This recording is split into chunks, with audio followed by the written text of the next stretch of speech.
Le stage a démarré depuis hier, donc la durée ce sera du 20 septembre au 29 septembre, durée de 10 jours. Ça encadre dans le cadre de la formation du plan de relance du basket au niveau régional. Chaque année, la Ligue régionale de basket organise un stage d'animateur initiateur.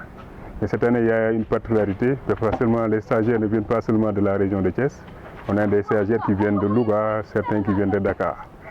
Donc ce sont les trois régions où on a des stagiaires pour la formation. Il y a le site en tout cas qui fait partie du high level, mais au-delà il y a ces Thiès à côté, le rail d'un autre côté, il y a Don Bosco, ces initiés peut-être, c'est pour permettre aux jeunes qui sont dans les quartiers de faire le basket peut-être. Oui, bon, c'est la formation à la base. Hein. Pour pouvoir entraîner quelqu'un, il faut d'abord avoir des connaissances. Bon, c'est pourquoi on a voulu vraiment, en l'instar des autres disciplines, que nos entraîneurs puissent avoir les b.a.-ba.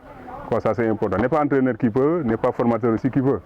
Ce n'est pas seulement pour ces clubs, mais c'est pour les centres et pour au moins qu'il y ait redonner un peu de compétences aux entraîneurs, surtout pour la petite catégorie. Je pense que la Ligue, c'est juste initié pour que les gens puissent, à leur retour, que les enfants puissent être entre de bonnes mains pour préparer l'élite. La formation, une des clés en tout cas de la réussite, mais au-delà de la formation, la Ligue, qu'est-ce que la Ligue compte faire cette année-ci, en tout cas pour innover ou tout simplement pour appuyer le basket local? Bon, on a toujours connaissé dans notre ligne de mire, hein, après la formation, c'était la compétition. On a voulu commencer cette année aussi, on le faisait les années passées, la formation pour faire un championnat de petite catégorie. Bon, on s'est confronté à l'ensemble des ligues régionales pour un problème d'état civil. Bon, puisque les enfants, là, pour pouvoir les licencier, il fallait avoir la pièce d'identité. Ça a été vraiment très difficile pour pouvoir organiser.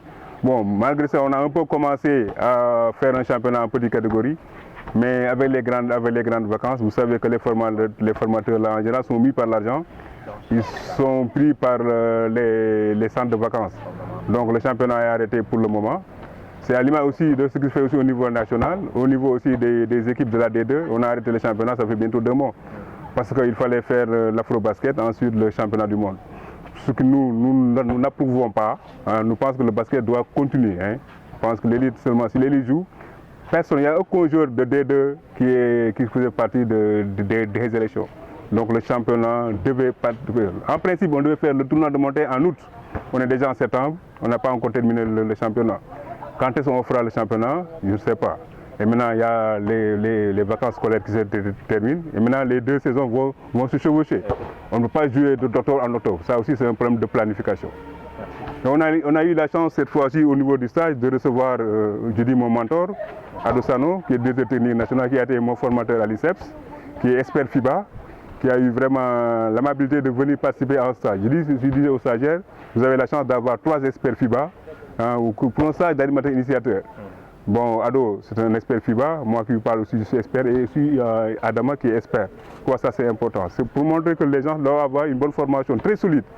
Quoi, ça c'est très important. C'est un honneur pour la Ligue de recevoir un ancien directeur technique national qui œuvre jusqu'à présent pour la formation.